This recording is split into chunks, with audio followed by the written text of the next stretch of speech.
தெரசிட்டா பாஷா 1929 பிலிப்பைன்ஸ்ல பிறந்து 1960 தன்னோட படிப்புக்காக மியூசிக் ஸ்டடிஸ் படிக்க யூஎஸ் போறா. அதுக்கப்புறம் அவர் ஒரு ரெஸ்பிரேட்டரி தெரபிஸ்டா சிகாகோல இருக்க எட்ஜ்வாட்டர் ஹாஸ்பிட்டல்ல வேலை பார்க்கறா. ஒரு நாள் ஹாஸ்பிட்டல்ல இருந்து தெரசிட்டா லாஸ்டா தான் கிளம்புறாங்க. அப்ப அவங்கள சுத்தி இருக்கவங்களுக்கு தெரியாது இன்னைக்கு தான் அவங்கள லாஸ்டா பார்க்க போறோம்னு. அன்னைக்கு நைட்டு 10 மணி அளவுல பிப்ரவரி 21, 1977 ஃபயர் டிபார்ட்மெண்ட்டுக்கு கால் வருது. ஒரு அபார்ட்மெண்ட்ல தீ பிடிச்சிருக்குன்னு. உடனே வந்து பாக்குறாங்க, மெத்தையில எரிஞ்சபடி நியூடா நெஞ்சில கத்தியால குத்து வாங்கி செத்திருக்காங்க தெரசிட்டா. இன்வெஸ்டிகேட்டர் ஆரம்பத்துல என்ன நினைக்கிறாங்க, நெருப்பு வந்து அவளோட கொலையை மறைக்க தான் பண்ணிருக்காங்க, இது ஒரு செக்ஷுவல் கிரைமா தான் இருக்கணும்னு யோசிக்கிறாங்க. ஆட்டாப்சி ரிப்போர்ட்ல அவர் ரேப் ஆகலன்னு தெரிய வருது. எந்த மோட்டிவ்காக இவளை கொன்னு இருக்காங்கன்னு தெரியல. இன்வெஸ்டிகேட்டர்ஸால எந்த பிசிக்கல் எவிடன்ஸும் கண்டுபிடிக்க முடியல. ஏன்னா எல்லாமே நெருப்புல அழிஞ்சிட்டு. ஒரே ஒரு பீஸ் எவிடன்ஸ் கிடைக்குது. அதுல என்ன இருக்குன்னா, get theatre ticket for as. Police பல தடயங்களை தேடி போறாங்க. அது எல்லாம் கடைசியில வீணா தான் போகுது. ஏஎஸ் என்ற நபர் இந்த கிரைம்க்கு தொடர்பு இருக்குமோன்னு யோசிக்கும் போது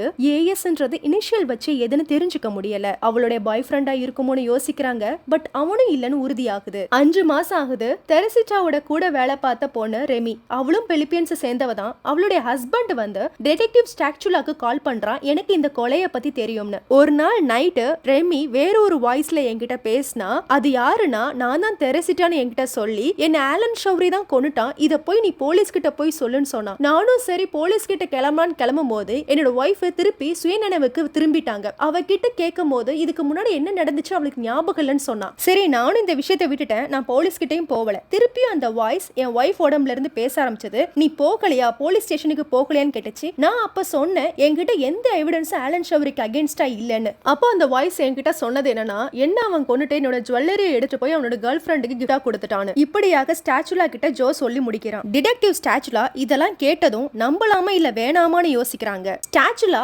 பேக்ரவுண்ட் செக் பண்றாங்க. அப்பதான் தெரிய வருது ஆலனும் தெரசிட்டாவும் க்ளோஸ்னு சொல்லி. அதோட அவளோட வேலை பார்த்தவங்க சொல்றாங்க, அன்னைக்கு ஒரு நாளைக்கு ஆலன் தெரசிட்டாவோட அபார்ட்மெண்ட்டுக்கு போனா அவளோட டிவி ரிப்பேர் பண்றதுக்காக. ஸ்டாச்சுலா இத பத்தி ஆலன் கிட்ட கேட்டதுக்கு, ஆமா நான் போனேன் டிவி ரிப்பேர் பண்ண, ஆனா என்கிட்ட சரியான டூல்ஸ் இல்லாதனால நான் திருப்பி வெளியே வந்துட்டேன்னு சொல்றான். ஸ்டாச்சுலா இதெல்லாம் கேட்டதும் நம்புற மாதிரி தெரியல. டிடெக்டிவ் என்ன பண்றா, ஆலனோட கேர்ள் ஃப்ரெண்டு கால் பண்ணி ரீசெண்டா அவங்க பாய் ஃப்ரெண்ட் ஏதாவது ஜுவல் கிஃப்ட் பண்ணாங்களான்னு கேக்குறா. அதுக்கு அவளும் ஆமான்னு ஒத்துக்கிறா. அதோட தெரசிட்டாவோட ஃபேமிலி அண்ட் ஃப்ரெண்ட்ஸ் அந்த ஜுவல்ல பாக்குறதுக்கும் ஒத்துக்கிறா. அவங்களும் என்ன பண்றாங்க, அதெல்லாம் பாக்குறாங்க. தெரசிட்டாவோட இதுதான் கன்ஃபார்ம் பண்றாங்க.